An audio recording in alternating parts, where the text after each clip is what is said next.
welcome to another episode of Connections. Today we'll be featuring a lovely soprano from Malta, Rachel Fabri. Hi, Rachel. Hello, hi. So nice to have you on. How are you doing today? Thank you for having me. Thank you. It's a pleasure and an honor to join. I'm good, thank you. How are you? Very good here. It's a little later in the day, so you've had more to get through. Has today been fun? Or Oh, today, Fridays tend to be a little bit stressful and yeah. tiring, but on the whole, it was actually a good day. I've just come back home from taking my daughter to her weekly ballet lesson, so that Oh, was fun. It's fun that we've actually started going in person again because she didn't like it when it was online at all. I don't blame her. Doing ballet online, you want to be in the studio, you know. So it how old was is so much. she? She's three. 3? Oh my goodness, that must be so cute. It is. It really is. It's so much fun, actually. I enjoy it just as much as she does because I get to stay and watch. Yeah. And then my youngest, my 1 year old, we kind of just join in the background. Now, did you start with dancing also? Yes, my mom was a ballerina back in her day, and she was my ballet teacher actually. So I actually started with ballet first. I always loved dancing, but then I kind of dropped it along the way just because I got really into singing more and acting. So And yeah. how was it like growing up in Malta? Like, do you have any traditional kind of childhood songs that you love? Traditional childhood songs. Like we've got some in Maltese, we've got some in English, because we're a bilingual country, so we speak in Maltese and English. Actually, you're making me think of the Origins concert that's coming up on the Yeah. 6th June, just because I hardly ever really get to sing in Maltese except at weddings here. But I actually have the opportunity to sing one of my childhood favorite Maltese traditional songs in this upcoming concert. So, yeah, it's called Lachar Bidwi Fuit El Asel, which means the last farmer in the field. Oh, interesting. So we'll circle back to the Origins concert because that, like you said, it's Yeah, coming up. yeah, That's going yeah. to be great. Um, let's talk a little bit about like when you were growing up. So you went to school for psychology, but obviously you had this passion for music. So how was that like dealing with the like, oh, I need to get this, but I also want to do music? Yeah, I mean, now I'm 35. So back when I was studying psychology at the University of Malta, it was still kind of like, so that was back in 2004. I entered the University of Malta, and I was also trying to get into colleges in the UK, Mm. but I wasn't feeling ready enough, and it wasn't kind of as done as it is now. Like nowadays here in Malta, everyone just seems to be like fleeing and going and expanding, their horizons, which is amazing. Back then, I think it was maybe a little less done. It was starting to we kind of, I felt our generation, my year, kind of started to get the ball rolling. So Mm. I always felt like I have this real strong interest in child psychology, and I also have this strong interest in musical theatre. And I knew for sure that somewhere along the line I must get to musical theatre. So I was trying for musical theatre colleges in the UK, but I felt like it wasn't the right time yet. So I said, let me do my 3 years on psychology, get that out of the way, and then try again. And then when I tried again, I got into GSA in the UK, and that was really fun. Now, did you go to school with Nadia Vella? Because we've featured her before, and she mentioned you guys have been friends for a long time. Friends for a really long time. We weren't at the actual same school, but we went to the same theatre school. So the theatre school we both attended is called Masquerade School for the Performing Arts. And at Masquerade, the opening show, when it opened its doors as a theatre school back in 1997 or 98, something like that, its first show as a company and as a school was Annie. Mm. And Nadia and I shared the role of Annie, so we became really firm friends from then. But then we took part in several other masquerade productions together, and we're still very good friends till this day. We perform together, obviously, So yeah, and we were also, I think, in England studying musical theatre at roughly the same time as well. So you also did, was it Joseph and the Technicolor Dreamcoat as a child also? Yes, that was my first ever performance on the national stage, like in Malta, at the Manuel Theatre, which is one of my favorite stages ever. It's such a beautiful theatre. It's like a Baroque style theatre. Ooh. And I think I was around 8 years old when I did that, and I really caught the bug from it. I Yep. said, "Oh my gosh, this is what I want to do for the rest of my life." Yeah. And did you study classical voice on the side, or is that something you kind of did later in England? No, I had started studying classical voice in Malta at around 12 or 13 Okay. years old. And I still go to the same teacher. And this is also the same teacher that Nadia Villa goes to, our fantastic soprano teacher, Gillian Zammit. And whenever we're in Malta, when we're based in Malta, we always tend to go to her. She actually played the narrator in Joseph when Oh, really? I was 8 years old. Yeah. So that's kind of when I first knew who Gillian was. But yeah, I had started classical voice and like doing the usual like exam syllabus kind of stuff in voice with her until I went to the UK. Then obviously once I was in the UK, there was training there. And once I came back then in my late 20s, I started going back to her. Now, did you have to do songs from that? It's like a yellow book, the Italian songs and aria book. Like You have to Caro refresh Mio my Ben. memory. Yes, of course. Caro Mio Ben, I think, was probably the first Italian song. Yep. Exactly. I think we all tend to go through that as one of the first like Italian classical songs. And it's also probably one of the first songs, Italian classical songs that I ever taught myself as a vocal teacher. So I think it's just one of those that it's not because it's simple really, but it's just one of those really good songs to start off with, I think. Yeah, the way the vowels and everything are, it's quite a good way to move the voice. Yeah. Absolutely. So tell us about once you were in England and that school there, because it's a school of acting. So were you doing like straight roles as well as singing roles? We did a few straight roles, yes. I did a few straight roles, royal plural. No, but it was mainly musical theatre stuff that I did. So I'd say 90% of the time would have involved singing because it was a musical theatre master's degree course. But I did do a few straight acting roles. Oh my gosh, I'm just realizing that this was about 14 years ago now. So, oh my goodness. Oh gosh, it's starting to like get a bit fuzzy and blurry in my brain. Now, when my friend Alina had done an interview with you a while ago, several years ago, she had mentioned, or you mentioned to us that you came across a CD for All Angels while you were doing like a music class. So tell us, like what class was that and how did you find the CD? It wasn't in a class actually. It was really weird actually. I know I was in the UK and I went into an HMV music store back then when we did actually buy CDs. So I think I was around 18 years old. And I think I was in the UK kind of having a look around schools that I wanted to audition for. And I remember I had flown up with my dad and we were just having a wander around London. And like you'd go to one of those columns that has the headphones on and you can choose what you're going to listen to. And I just found this random CD of All Angels and I listened to it and I was really taken away by them. And I'm not the type of person who would go into any just shop and just buy something straight away. Like I have to be really convinced and listen. And I just remember thinking, I have to buy this. This is something that in Malta I felt and still feel, unfortunately, a bit till today. We don't really have much of classical crossover here. I feel like I'm kind of the person trying to really push it here. It's either kind of musical theatre or pop or jazz or classical. But classical crossover like needs a bit of a push here, I feel. Anyway, so I'm wandering off on a tangent. No, so when I heard All Angels, I said, oh gosh, I love this. I can see myself doing this. And I bought the CD and I got it back home. And I just remember putting it on my shelf one day in my room back home in Malta and telling my mom, I can see myself doing this, Little did I ever know that, I would become part of the group eventually. So that was quite surreal.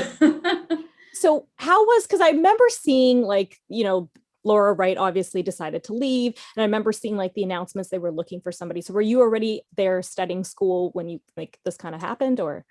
Yes, I had just graduated actually from Guildford School of Acting. I had just graduated, so I would buy the stage newspaper every Thursday from the stationer, as was my ritual. And you just browse all the castings and ads and whatnot. And I just remember being like on the lawn. I believe I was somewhere in Chiswick because I was living in Chiswick at the time. I had moved from Guildford to London. And I was just sat on the lawn in some park in Chiswick. And I had a good friend of mine by my side who is a tenor, Cliff Zammead Stevens, who actually features on my album. Oh, nice. He actually went to school, it's such a small world, with Laura Wright. So he and I were browsing through together, and we both, our eyes caught this ad for All Angels. And he told me, oh, yes, because Laura's leaving All Angels. And I said, what? So it was one of those moments. He's like, oh, you have to go for it. You have to go for it. And I said, yeah, I will. So I applied, just it was so random. And it was just one of those things, like after graduation, you feel like you're constantly auditioning. And obviously you get like maybe one job out of 10 because you're just constantly going for stuff and you're learning what rejection is like. So you just never know what to expect. But from this particular audition, I just got such a good vibe straight away. And I said, oh, I can really see myself doing this. And I really like the style. And then I think it was the second or third round where I met the girls, the All Angel girls, and I just really clicked with them. They were so lovely, and we checked if our voices blended together and stuff. And it really worked out then. That must have been totally like a pinch yourself moment, right? When you're just like meeting them. And It really was. I think the pinch myself moment was the last round when I realized it was literally between myself and another girl. But unbeknownst to me at the time, they had already made their decision. They were just being cheeky and telling me that there was someone else. But I was already chosen. And we had gone to Charlotte's house because Charlotte's family lives in London. So we went to hers. And it was kind of just a casual get together, get to know each other a bit better. And then I suddenly realized what's happening. Like, oh, wait, so I'm actually chosen. We're just getting to know each other here. And I had a real pinch me moment where I was like, I've gone from fan to the group. Like, what's going on here? And you just realize how down to earth they are. And they've become such lifelong good friends now, that I just can't see them in that fangirl light anymore. Yep. It's so funny. So what was your first like live event with them like? I think the first live one, that was at, oh gosh, where was it? It was in Bow Manor Hall, I believe. Can't remember which part of it, the UK that was. Leicester? Could it be Leicester or Birmingham? Oh gosh, I can't remember. But I know it was an outdoor event and it was really beautiful. We were wearing these long royal blue gowns, and it was kind of I don't know if it was a Royal British Legion. I think it could have been, or a Salvation Army. It was something on those lines, I believe. So what were, oh, go ahead. No. No, you were gonna keep going with the story. So I was gonna say, what are some of the other things you did? So keep going. No, some of the other things we did. Okay. I think the highlights with All Angels for me was definitely the Champions League at Wembley Stadium. It was the opening ceremony back it was 10 years ago, actually, 2011. So that was just another pinch me surreal moment, definitely. Just walking out on the turf barefoot. So you don't ruin their precious little turf. And it's just, you don't feel nerves at all because you can't even see the people's faces. It's so huge, So that was a really nice moment. Can you hear yourselves, or do you have to have the in-ear? We had the earphones. We had the in-ear, monitors, just because it is really difficult to hear yourself in Wembley Stadium. It's just, it just keeps coming back to you and back to you. So you have to kind of really ignore it and just keep each other's tempo, looking at each other, just really feeding off each other, I'd say another highlight with them was the Young Voices UK Arena Tour. So we got to do like Royal Albert Hall, which was a dream come true for me because that's one of my favorite venues ever. And the O2 Arena, it was just some really nice big events. But we've also had some lovely, intimate, smaller events as well, like at the Elgar Room within the Royal Albert Hall, which was really, really nice because that was just completely us from beginning to end. Nice. With all old and new repertoire.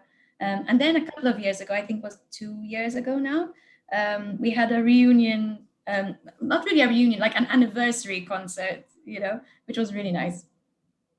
And so you did Starlight with them, and did you guys support any kind of other crossover acts on tour as well, or? Yeah, we had supported Catherine Jenkins. That's the main one I really remember. Other than that, like we used to do quite a few concerts for the Salvation Army or like the Inspiration Women Awards, the Royal British Legion. We did quite a few things for, and then like we did more like international stuff then a little bit as well. But the main one supporting wise, the main one that's coming to mind is Catherine Jenkins at the moment. my memory is deceiving me.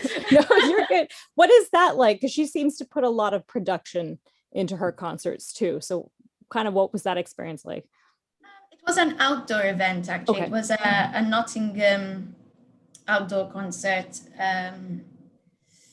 It was quite, from what I remember, it was quite a plain and simple one. I don't think it Okay. was very usual, a typical Catherine Yeah, Jenkins yeah. style concert, to be fair. It was quite, I think, a free and easy country, just outdoor event. I think it was kind of, I believe it was called Clumberland Outdoor Festival, I think. In Nottingham, that's all I remember. And do you like the outdoor concerts? Because obviously, I'm guessing like you lose the sound from when I've done it. You can't really hear it go out as much. Like, so what is that? I like outdoor concerts, but I think I do prefer being in a theater. Yeah. I prefer it indoor, yeah. Not only the sound, but I think even the vibe sometimes. Just, I don't know, especially if it's a beautiful theater, there's something special, isn't there, about it, I think. You get inspired just by all the surroundings, and yeah.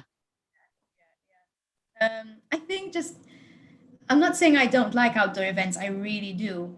But I think sometimes, especially like if it's one of these day festivals where everyone's kind of sprawled out on the lawn, which is really lovely, I think it though kind of gives it this kind of picnic feel. Yeah. You've worked so hard, for this show. Whereas when you're in a beautiful, prestigious, like kind of surroundings, like the architecture, of a theater, I think that it does give it that little extra thing that's special. Yeah. No, have you been at those? Have you done a show when they like you're supposed to order a meal, so they'll have like you have to order a meal or a drink.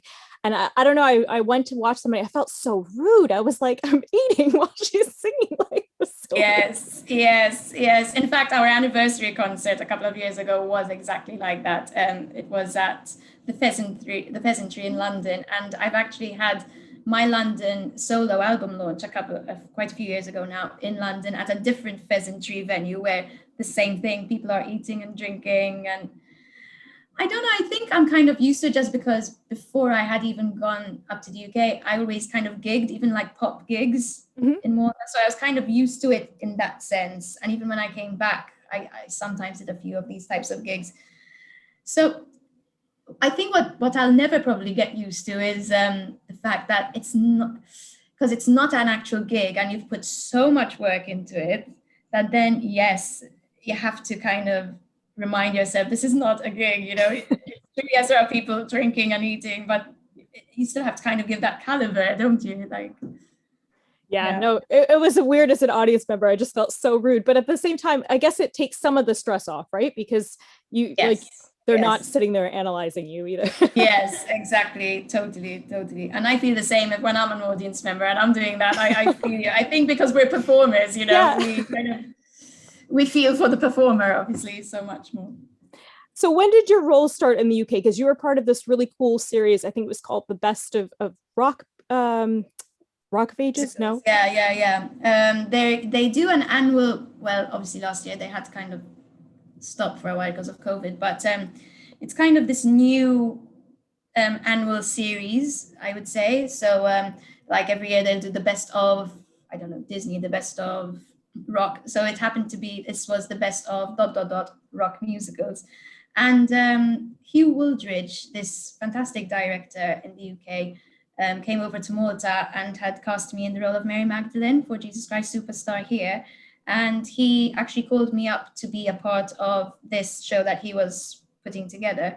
at the Eventim Apollo in London, which used to be the Hammersmith Apollo. And it was a wonderful event. It was all for a good cause, for the Charles Waller charity, which is awareness of suicide and suicide prevention and mental health awareness. And that's something, obviously, being interested in psychology, I really, really firmly believed in. And obviously through music and through song, I was like, I'm there. So he wanted me to sing the Mary Magdalene songs again and that. Yeah, and I got to meet some of my idols, which was really, really lovely. Yeah. There was Kerry Ellis. Yeah. I was going to say, tell us who, and you're going ahead. So. There you go. No, because I wasn't sure. I saw your face like, I think she's about to ask me. I'm not sure.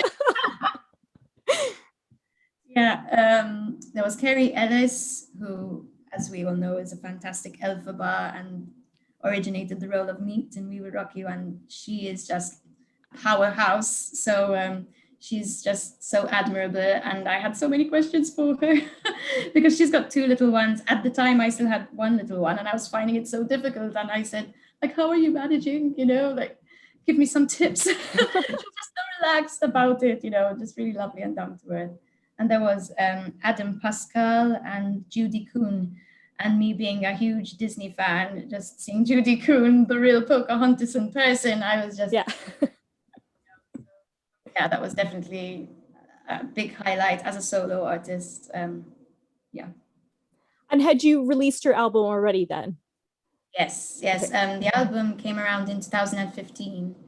And this was Best of Rock Musicals was in 2019. Yeah. Okay. So let's talk a little bit about, you mentioned the psychology again. So has that kind of, you think, given you an edge on how you portray characters, because you're really thinking about... Definitely. Just really makes you enter the psyche of each character. Sometimes I find myself analyzing my kids as well constantly, and I'm just like, oh, stop. But I analyze myself all the time. I analyze everyone, which is a really annoying habit. But I think I'm kind of learning how to shush, kind of. But when it comes to a role, oh, definitely, I tend to do that. Yeah. And what's like the most interesting, well, that's probably a hard question, but like character that you've played that's been kind of, you really get into their headspace? I'd say Kathy, possibly in the last 5 years. Mm-hmm. So that's a Jason Robert Brown one. And it's obviously, it's a two-hander. So it's just Jamie, the guy, and Kathy, the girl. So there's this whole journey where you're kind of going like this. She starts at the end and he starts at the beginning of the 5-year relationship, and they meet in the middle, just for those who don't know. It was really interesting having to play it the other way around, like starting from the end of the relationship and being all depressed and everything. And it really was tough, because you tend to, as a person reading or watching the musical, you tend to kind of side with one of them already. And I had to just tell myself, no, because I used to feel like she was the victim as an audience member, but I couldn't play her as a victim, because then, for example, my husband said, well, but she did this, and this. And I heard that actually from someone else. And I said, oh my gosh, you're right. Like, why am I just, totally seeing her in this light? And I had to really open my eyes and see her in a much wider perspective, It's, yeah, no, for sure. I had to definitely delve really deep with Kathy.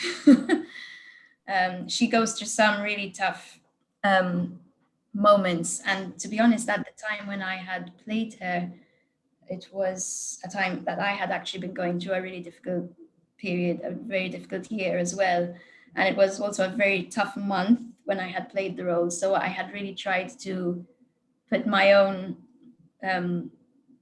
feelings literally into that character, and I really felt like it became very personal then, very relatable. Yeah. And you also did Cats. Was that like the world premiere in Malta, I believe? It was the Malta premiere, of Cats in Malta. It was very different because I played Grisabella, and obviously, like, for anyone who knows the role of Grisabella, she's usually a much older person to be cast. But the director wanted someone like me, and I just said, okay, I'll go for it. And it was really interesting. And again, she's actually a very It's actually quite a deep character, and Cats tends to have this kind of, I don't know, everyone kind of sees it as the dancey cat musical that's maybe not too deep, and I always had this kind of notion as well about it. Like, I was never a huge fan of the storyline, and it's quite superficial, isn't it? But getting into the nitty gritty and the character of Grisabella was actually quite fun. Um, there's so much more, like once you start dissecting the song Memory, which I obviously had time and time again, and actually features on my album. When I actually sang it as Grisabella and not as myself, I found so much more like to play with as well, So yeah, it was really interesting. So let's talk about your album, Forever Yours. So when did you decide to start recording it and getting that list of songs narrowed down?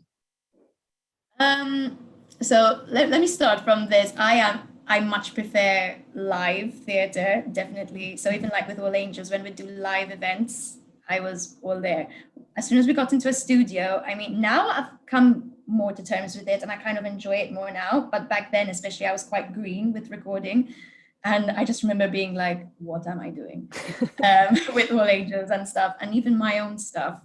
So even when I did the album, like it was a huge learning curve recording the album. So just having said that, basically, I just remember telling myself, okay, so now what?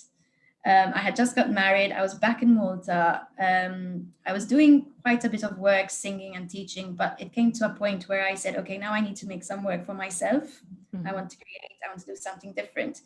And I felt that, especially as a Maltese artist, like I said earlier on in the interview, I wanted to give classical crossover a little bit more of a push in Malta as well. So I said, okay, let's get some favorite musical theatre songs, some favorite traditional songs, spiritual songs, my favorites, and just chuck them all in there and see what happens. And I just learned so much throughout the selection of the songs and actually getting the CD together, and the musicians I wanted and who else I wanted featured on the album. And a lot of the songs, the musical theatre ones, I realized I had from my repertoire from GSA. Like Forever Yours actually is from Once on This Island, which is a song that's usually sung with quite an accent, So just kind of stripping it back and making it neutral and making it my own just felt really nice. And I said, oh, this is such a nice album title as well, Yeah, so I said, let me do that, And then after that, it kind of came to having a single recorded here and there, really. And I've never really got back down to recording an album. It's been on the cards for about 2 years now.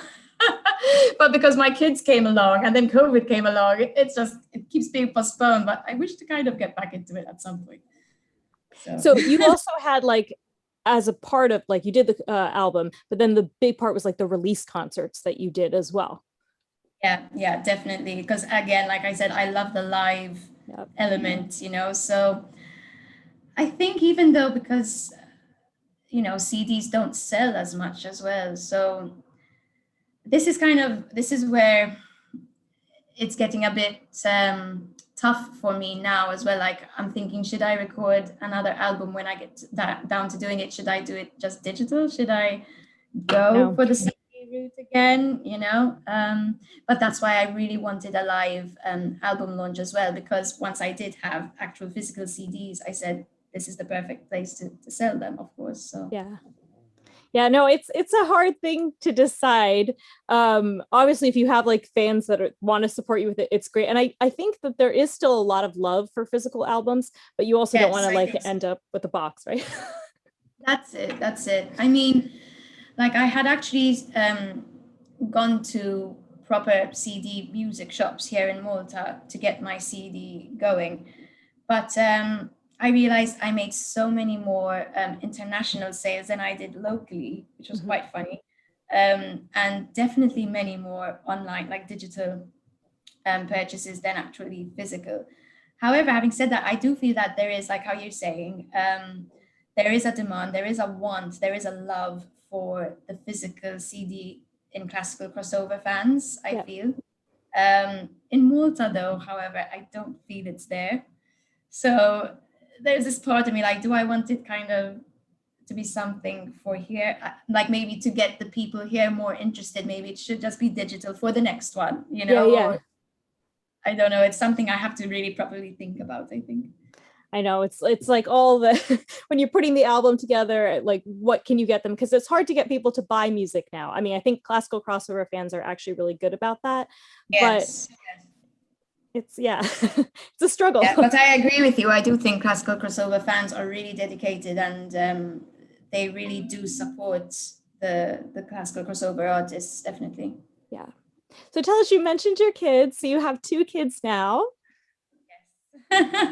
So it's quite. I'm learning how to juggle, basically, literally.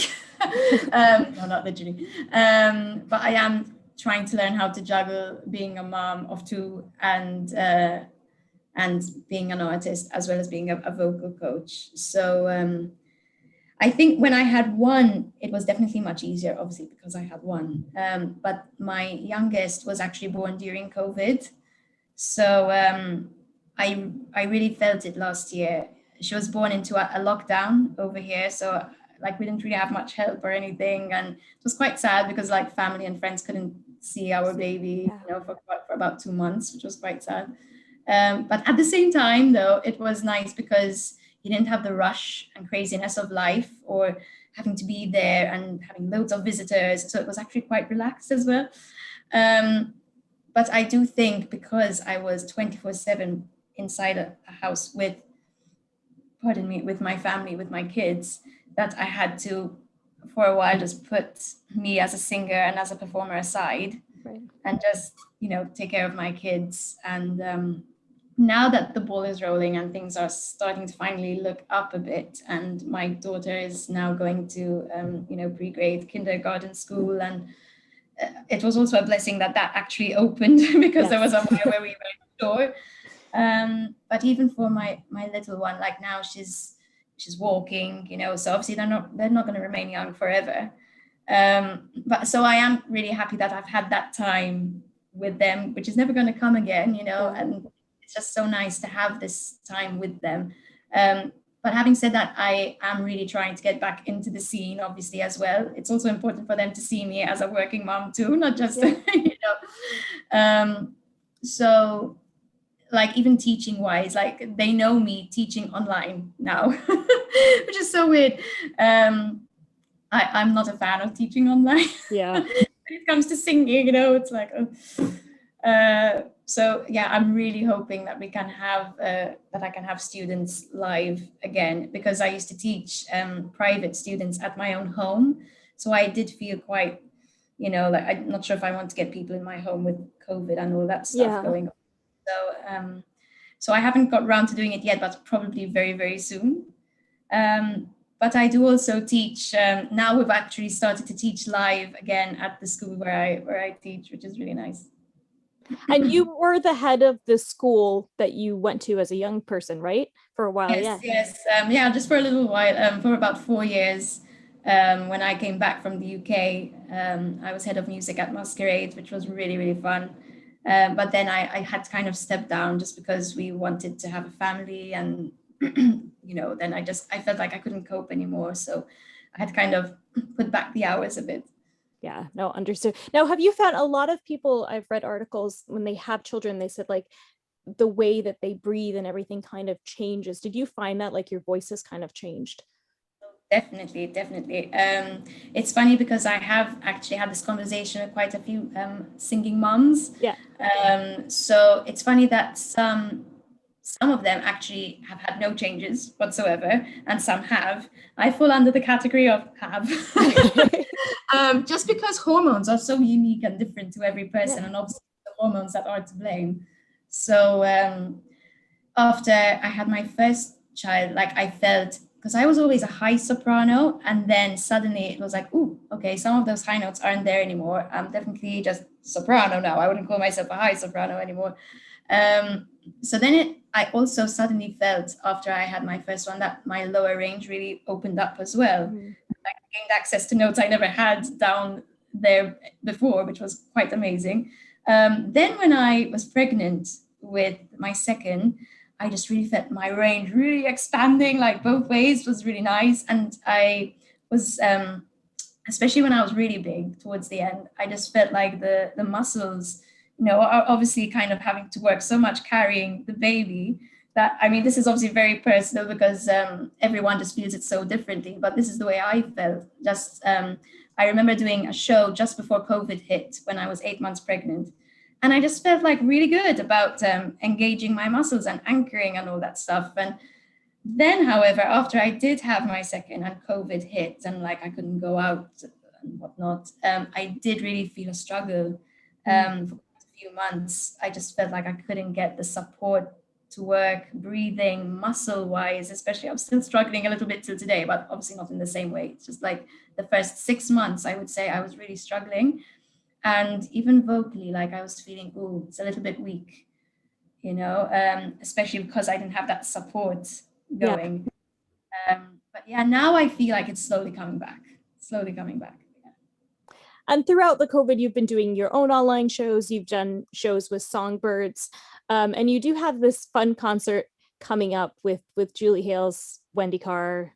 You'll have to remind me the whole list, but Glasgow Crossover Community. And Katrina's Katrina. yeah, yeah. And So tell us about that.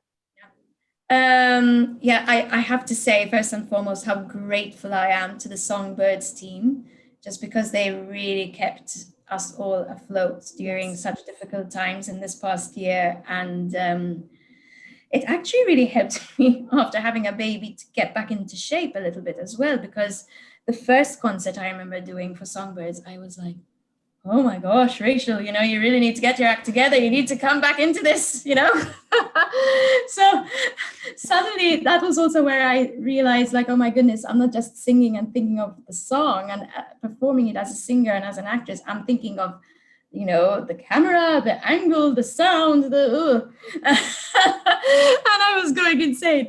But then slowly got used to it. And I'm just so grateful to Songbirds and for having me part of their concerts. We've had quite a few, and also I'm grateful not only for the for actually having me perform on them, but also from the friends gained through it as well. We've all actually become really close. Like I feel there are about 3 of them, but I contact on a daily basis now, and we're just really good friends and we're all supporting each other, which is really, really nice. Yeah, so apart from Songbirds, obviously through Songbirds and all these contacts, then this Origins concert came about. Yes. So that's on the 6th of June. And as I said earlier in the interview, I get to sing, well, a song in English as well as a song in Maltese, which is a nice change for me. And yeah, I'm really looking forward to it. And is the concept then, it's kind of like going around the world and showing the songs that are from everyone's country? Yeah, without giving too much away. Yeah. It's just like a couple of songs per artist, and just really promoting each and every one of us as performing artists, especially after the tough year we've all had. And yes, exactly. So it's always from different parts of the world. So you've got Katrina from Ireland, you've got myself from Malta, you've got Wendy, I believe, from Scotland, and obviously Julie from America, which is great. I'm forgetting someone. Who am I forgetting? There's a gentleman, I don't know his name, but yes, there's Shimi, I think. I'm really not sure how to pronounce his name. I think it's Shimi or Shimi. But I've heard some of his stuff and he's really good, actually. He's really good. It kind of sounds like the PBS specials that go around. So it should be really great. We'll put the link up on the screen for Julie's channel, because I think she started a YouTube channel now. So everyone go subscribe to that. So yeah. Thank you for mentioning it, actually, because she's doing so much as well. So much. She's giving so much encouragement to Glasgow crossover artists, and she's really going out of her way to promote us as well. And the community she created, the group, is so great. It's so great. So yeah, everyone check that out. So tell us what's next for you. What are some of the next online things you're hoping to do besides Origins? Well, I've kind of stopped it now. I was thinking of maybe picking it up again, but I'm not sure if I'm going to. Yeah, I was doing like these online sing-along Saturday things. Yeah. But I don't know if I'm going to continue that, just because now obviously everyone is wanting to go out because I know. No one's at home really anymore, which is an amazing thing. There was a film I was part of. was part of, am part of, but we shot it about 2 summers ago now, and I think it was meant to be released last year. And I think it will probably not even be released this year. It's a film called Carmen, probably next year, I'm guessing. It stars Natasha McElhone in it, and it was really nice, actually. I got to film in Gozo, which is Malta's sister island, and also in Malta. And I got to speak in English and in Maltese in this film, and I got to sing in it as well, which was really, really nice. And I got to sing the Ave Maria in a church after having confessed and cried my eyes out without giving it away. So it was actually really nice. It was a real nice challenge. I don't know if it's being released. I think it is. So expecting that to come out hopefully soon. I was meant to, it's a bit sad, I was meant to have a concert in mid-June, myself and my accompanist. She's a fantastic pianist. Her name is Dr. Veronique Villa. Check her out. She's always up to something. She's really good. Very good friend of mine. We wanted to put on a nice outdoor concert together. But the venues, even though it was kind of going to be semi-outdoor at these two separate venues, but we just kind of decided it's a bit risky still with COVID and all that's going on. So probably postponed to next year. So for now, it's a lot of weddings and seeing what's next and around the corner, really. A vocal coaching sister act, which is fun. That's amazing.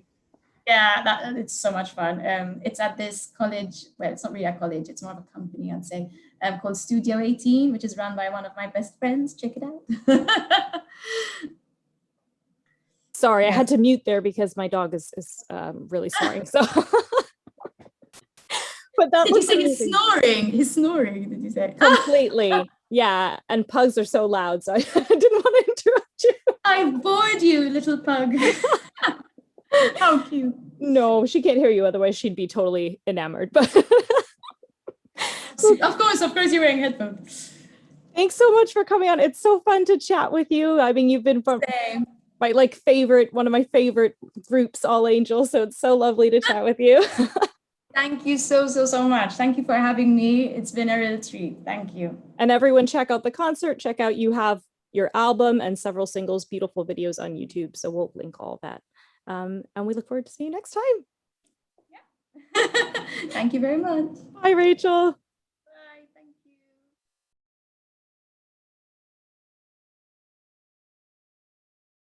We hope you've enjoyed today's episode. I did realize after filming that because of the way that we film these in advance, the Origins concert will have already happened, but we'll link to it in the description and you continue to stream it and share it with your friends. Please join us again next week for more content. We look forward to featuring Rachel in a concert in the future. And if you haven't already, check out our physical copies of our spring issue. We're very excited about that. And if you join us over on Patreon as an associate producer, not only will you get credited, like lovely Tuomo, who he's been our first Patreon. We're so grateful to him. But you will also get physical copies as part of that membership. So if you haven't already, but you've been thinking about joining us on Patreon, hopefully that's the incentive you need. And we look forward to seeing you next week.